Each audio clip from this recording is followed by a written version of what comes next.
वानर उठ, उठ यहाँ से। तुम मुझे पहचानते नहीं, मैं वायुपुत्र भीम हूँ। हे वायुपुत्र, तुम ऐसा करो, मुझे रास्ते का कंकर समझकर मेरे ऊपर से लांग कर चले जाओ। ये क्या कह रहे हो? अरे मैं बलवान अवश्य हूँ, परंतु इतना अधर्मी नहीं हूँ कि एक निर्बल असहाय बूढ़े को लांग जाने का पाप करूँ। हे वायुपुत्र, न तुम मुझे लांगने का पाप करना चाहते हो और न ही मैं हिलडुल सकता हूँ। अब तुम ही बता, मैं क्या करूँ?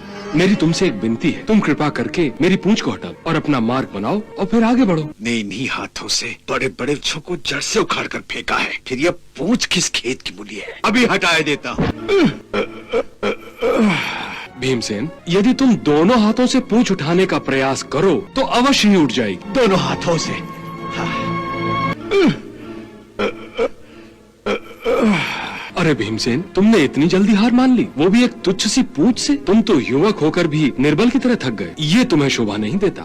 पूंछ ही तो हटाना है, ये तो तुम्हारे बाएं हाथ का काम है। परंतु मैंने अपनी सारी शक्ति, सारा बल लगाकर भी आपकी पूंछ को हिला भी न सका। हे कविश्रेष्ठ, आप निश्चित ही ईश्वरीय अवतार हैं। कृपया मुझे अपना परिचय दीजिए।